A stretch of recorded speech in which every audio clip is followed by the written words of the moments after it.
வணக்க நண்பர்களே, இது ரொம்ப முக்கியமான நாள். இதை நம்ம செலிப்ரேட் பண்ணியே ஆகணும். ஏன்னா நம்ம சேனல் 2000 சப்ஸ்கிரைபர்ஸ் ரீச் பண்ணிருக்கு. ஏன் இதை நம்ம பெருசா செலிப்ரேட் பண்ணி ஆகணும்னா 1000 சப்ஸ்கிரைபர்ஸ்ல இருந்து 2000 சப்ஸ்கிரைபர்ஸ் வர்றதுக்கு நமக்கு சுமார் 10 மாதங்கள் தேவைப்பட்டிருக்கு. நீ அடுத்த 1000 சப்ஸ்கிரைபர்ஸ் தாண்டறதுக்கு எவ்வளவு வருஷம் தாண்டும் எனக்கு தெரியாது. அது வரைக்கும் வீடியோ போடுவேனான்னு தெரியல. நான் என்ன பிளான் பண்ணியிருந்தேன்னா கரெக்டா 2000 சப்ஸ்கிரைபர்ஸ் ரீச் ஆகும்போது இந்த வீடியோ வரணும்னு நினைச்சிருந்தேன். ஆனா வழக்கம் போல இந்த போக்கோ சொதப்பிட்டான். ஒரு 6 லட்சம் ரூபாய் என்ன மாட்டி விட்டியடா. நீ மட்டும் என் கையில கிடைச்ச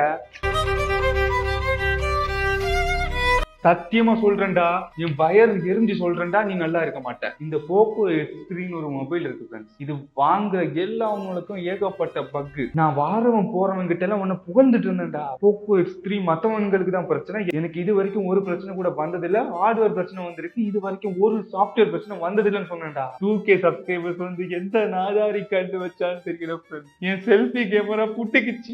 இவ்வளவு கஷ்டம் இருந்தாலும் 2000 சப்ஸ்கிரைபர்ஸ் வந்துருச்சு. இதுக்காக ஒரு வீடியோ போடணும்னு சொல்லிட்டு நான் ரிஸ்க் எடுத்து வந்திருக்கேன். யாருக்காக? உங்களுக்காக. நண்பர்களே, இந்த வீடியோவை உங்களுக்காக ஹோல்சமா கொண்டு போலாம்னு நினைச்சிட்டு இருந்தேன். ஆனா நான் குட்டி குஞ்சானா இருக்கும்போது ஒரு சத்தியம் பண்ணிருக்கேன். அது சாதாரண சத்தியம் இல்ல, வன்ம சத்தியம். ஒரு அப்பாவி குட்டி குஞ்சானோட சத்தியம். அது என்ன சத்தியம்னா, இந்த நாள் 2000 சப்ஸ்கிரைபர்ஸ் வர இந்த நாள் ஒரு வன்மத்தை கற்றுவேன்னு சொல்லிட்டு அன்னைக்கு நான் சத்தியம் பண்ணியிருந்தேன். இந்த வீடியோக்கு எனக்காக இல்ல, அந்த குட்டி குஞ்சானுக்காக. ஃப்ரெண்ட்ஸ், இந்த வீடியோ கண்டென்ட்டாகவும் குவாலிட்டியாகவும் பல இடங்கள் அடி வாங்கலாம். ஆனால் இந்த ஒரு வீடியோவை எனக்காக பாருங்க. எனக்காக, அதாவது பாத்துக்கிட்டீங்கன்னா என்னோட டிஸ்ட்ரிக்ட் கன்னியாகுமரி இருக்கும். அங்க இருக்க எவனுக்கும் எப்படி ஊர் வளராம இருக்கோ அதே மாதிரி மூளையும் வளரல.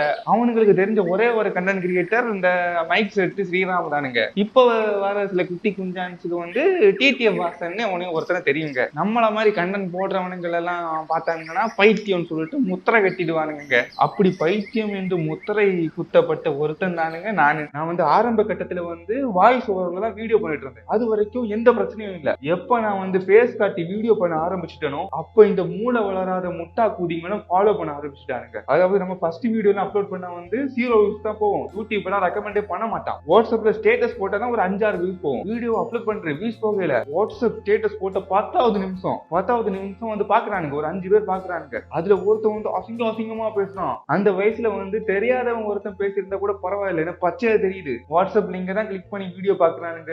அந்த ஸ்லாங்கு கன்னியாகுமரி ஸ்லாங் தான் எனக்கு தெரியுது. எப்படிப்பட்ட கெட்ட வார்த்தைனா வாயால சொல்ல முடியாத அளவுக்கு கெட்ட வார்த்தை. வீடியோல எதுவுமே நான் தப்பா பேசல. அவ என்னெல்லாமோ வீடியோ போடுறான், அபியூஸ் பண்ணி வீடியோ போடுறான், கண்ட கர்மத்தை எல்லாம் போடுறானுங்க. அதெல்லாம் சப்போர்ட் பண்ணுவானுங்க. ஒரு சின்ன பையன் ஏதோ பேசுறான், அதுக்கு அவ்வளவு அபியூசிவ் கமெண்ட்ஸ். மனசு உடஞ்சிருச்சு. இந்த முக்கில இருந்துதான் நைட் அழுதுட்டு இருந்தேன். இது நடந்து சுமார் 3 வருஷம் ஆகுது. இன்னும் எனக்கு வடுவா பதிஞ்சிருக்கு. நான் குட்டி குஞ்சானா இருக்கும்போது இந்த வீடியோ எப்படி இருக்கணும்னு ஆசைப்பட்டேன்னா, இந்த சரத்குமார் படம் ஒண்ணு உண்டுல்ல, அவர் ஒரே பாட்டுல பணக்காரர் ஆவாரு. அப்புறம் அவங்க எட்ஸ் எல்லாம் பார்த்து பொறாமப்படுவாங்கல்ல. நான் 2000 சப்ஸ்கிரைபர்ஸ் இதை பேசும்போது அந்த எட்ஸ் மாதிரி எல்லாரும் என்ன பார்த்துட்டு இருக்கணும் அப்படின்னு ஒரு ஆசைப்பட்டேன். ஏன்னா அந்த வயசுல எனக்கு 2000 சப்ஸ்கிரைபர்ஸ்ங்கிறது 2 மில்லியன் சப்ஸ்கிரைபர்ஸ் மாதிரி. அந்த அவமானத்தோட மூட்டை கட்டி எல்லாத்தையும் ஓரமா வச்சுலாம் நினைச்சேன். ஒரு வாரம் அப்படியே போச்சு. வீடியோ பண்ணான்னு முடிவு பண்ணிட்டேன். ரேண்டமா நம்மளை எப்படி அபியூஸ் பண்ணி என்ன பேசியிருக்கானே, அவன் அப்படி என்ன வீடியோ போட்டிருக்கான்னு போய் பார்த்தா இந்த குக்கு வித் கோமாளி யாரவ இந்த சிவாங்கி கியூட் ரியாக்ஷன் சொல்லிட்டு இந்த டெலிகிராம்ல போடுவானுங்கள வீடியோ, அதெல்லாம் டவுன்லோட் பண்ணி யூடியூப்ல அப்லோட் பண்ணிட்டு இருக்கான். அது அவன் அப்லோட் பண்ணது பிரச்சனை இல்ல, அந்த வீடியோ கூட அவனோட சொந்த வீடியோ இல்ல. அப்பதான் நான் யோசிச்சேன், நீ எல்லாம் அசிங்கப்படுத்தி நான் அசிங்கப்படணுமாடா? இந்த கர்மத்தை போடுற நீயே அசிங்கப்படாத போது நான் எதுக்குடா அசிங்கப்படணும்னு சொல்லிட்டு அடுத்த வீடியோ ரெக்கார்ட் பண்ண ஆரம்பிச்சேன். நம்மள அசிங்கப்படுத்தினா கூட நம்ம தாங்கிக்கலாம், ஆனா நம்ம வீட்டுல உள்ளவங்களை இன்சல்ட் பண்ணுவானுங்க. அதுதான் கஷ்டமா இருக்கும். ஆரம்ப கட்டத்திலேயே ஒரு 4-5 வீடியோ போடும்போது யாரோ எங்க அம்மா கிட்ட ஏன் உங்க பையன் இப்படி லூசு மாதிரி பண்றான்னு சொல்லிட்டாங்க. எங்க அம்மா ரொம்ப ஃபீல் பண்ணாங்க. அவங்க என்ன சொல்லிருக்காங்கன்னா, சைக்கோ மாதிரி வெறி பிடிச்ச மாதிரி பண்றான், இவன் இப்படி பண்ணுவான்னு எதிர்பார்க்கலன்னு நினைச்சேன். எளவு மூட்டை கட்டி ஓரம் வச்சுட்டு போயிடலான்னு. அதாவது நான் ஒரு வீடியோல இந்த சங்கீத் ஏதோ லைட்டா வம்பு எடுத்து வச்சிருப்பேன். இதை பார்த்து இவனுக்கு எல்லாம் சரியா ட்ரிகர் ஆகிட்டானுங்க. அதாவது இங்க இருந்து வெளிநாட்டுல இருக்க ஒரு ஆள் அதை பார்த்து ட்ரிகர் ஆகிட்டார். அவர் வரும்போது ஒரு 10 பேர் இருக்கானுங்க. 10 பேருக்கு கூட்டத்துல என்ன ஏன்டா இப்படி எல்லாம் வீடியோ போடுற பக்கத்துல பாத்துட்டு. இப்பெல்லாம் இந்த பசங்க இப்படி வீடியோ போடுறது எதுக்காக? ஏதாவது ஃபேமஸ் ஆகலாம், ட்ரெண்டிங் ஆகலாம்னு சொல்லிட்டு அறிவு இல்லாம பண்றது அப்படின்னு சொல்லிட்டான் ஊரு முன்னாடி. இவனுக்கெல்லாம் ஒரு விஷயத்த புரிஞ்சுக்கணும். ஒருத்தனை அசிங்கப்படுத்தணும்னா கூட அதுக்கு ஒரு தகுதி வேணும். அந்த தகுதி எல்லாம் சங்கீத் கிட்ட இல்ல. ஸ்கூல்ல படிச்சவனுங்க பைத்தியம் முத்திர கட்டிட்டானுங்க. ஊர்ல உள்ளவனுங்க வெறி பிடிச்சவன் சைக்கோ. சங்கீத பகைச்சனால இன்னொரு கடுப்பு. இதெல்லாம் சேர்ந்து ஒரு மாதிரி ஆக்கிட்டானுங்க. காலேஜ்ல போய் நிம்மதியா இருக்கலாம்னு பார்த்தா நான் பெருசா யார்ட்டையுமே பேச மாட்டேன். நான் கொஞ்சம் ஷை டைப். ஒரு செகண்ட் இயர் படிக்கும் போது நினைக்கிறேன், ஒரு எம்எஸ்சி படிக்கிற அக்கா வந்து எல்லாரும் முன்னாடியும் பேசிட்டு இருக்காங்க. என் ஊர்ல இருக்கவனுங்க தெரிஞ்சவனுங்க எவனுமே என்ன வீடியோ எதுவுமே பார்த்ததில்ல. நான் இன்ஸ்டாகிராம்ல ஏதாவது கிளிப்ஸ் போடுவேன். அதை பார்த்துட்டு அந்த அக்கா வந்து எல்லாரும் பேசிட்டு இருக்காங்க. நான் அப்படியே அமைதியா நடுவுல இருக்கேன். எல்லாருக்கும் முன்னாடி வச்சு, ஆமா நீ ஏன்டா பைத்தியம் மாதிரி எல்லாம் பண்ற? இப்ப நானே சொல்லுவேன் நான் ஒரு பைத்தியம் நான்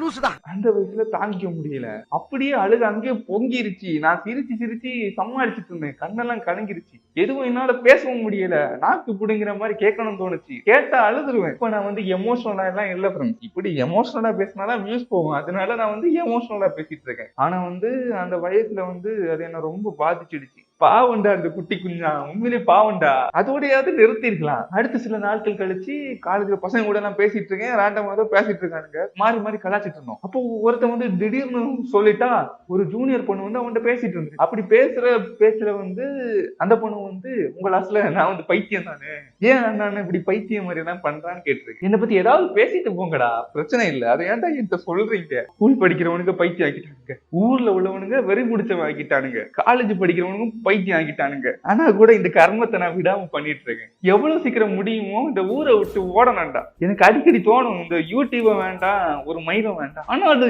இந்த நாதாரிகளுக்கு எல்லாம் ஒரு பதிலடி கொடுக்கணும்டா. ஏதாவது வாழ்க்கையில இப்படி எல்லாம் அசிங்கப்படுத்துறது கூட மன்னிச்சு விட்டுலாம் ஃப்ரெண்ட்ஸ். இவனுக்கு அட்வைஸ் பண்ண வருவானுங்க, அதுதான் தாங்க முடியாது. ஆஃப்லைன்ல இது வரைக்கும் எனக்கு 100 பேருக்கு மேல அட்வைஸ் பண்ணிருப்பானுங்க. என்னோட வீடியோ போடுற இதெல்லாம் எவன்டா பாப்பான், இப்படி எல்லாம் பேசினா எவன்டா கேட்பான், நீ vlog வீடியோ போடுறா, vlog வீடியோ நல்லா வியூஸ் பார்க்கலாம் அப்படின்னு வருவானுங்க. அவனுங்க எல்லாம் என்னோட ஒரு வீடியோ பார்த்திருக்க மாட்டானுங்க. நானும் இவனுங்களை எல்லாம் கண்டுக்கிறது இல்ல. லூசு புண்டை உளறிட்டு போறான்னு சொல்லிட்டு விட்டுருவேன். ஒரு நாள் ட்ரிகர் ஆகி சொல்லிட்டேன், உன் இஷ்டத்துக்கு வீடியோ போட முடியாது, ஏன் இஷ்டம் வீடியோ போடுவேன். அந்த நாதாரி என்ன இதுல இருந்தான்னு தெரியல, இப்படி எல்லாம் வீடியோ போட்டா உன்னால 2000 சப்ஸ்கிரைபர்ஸ் கூட பார்க்க முடியாதுன்னு சொல்லிட்டான். அன்னைக்கு நைட் நான் சபதம் எடுத்தேன், 2000 சப்ஸ்கிரைபர்ஸ் அடிக்கிறோம். புது சேனல் தொடங்கி 2000 சப்ஸ்கிரைபர்ஸ் அடிக்கிறோம். 2 வருஷம் ஆகிடுச்சு. இப்ப வந்து நம்ம வந்து 2000 பாக்குறோம். இந்த 2000 சப்ஸ்கிரைபர்ஸ் எனக்கு ஒரு சின்ன ஹோப்பை கொடுத்துருக்கு. அந்த வியூஸும் சத்யாவோட பேச யூஸ் பண்ணனால வந்து அடுத்த வீடியோல ஏன் பேச தம்ப்நெயில வச்சா எவன் பார்க்க போறான்னு எனக்கு தெரியல. இந்த வீடியோட ஆடியோ வீடியோ குவாலிட்டி எல்லாம் அப்படி இப்படிதான் இருக்கும், அட்ஜஸ்ட் பண்ணிக்கோங்க. இதெல்லாம் வந்து ஏன் இப்ப நான் புலம்பிட்டு இருக்கேன்னா,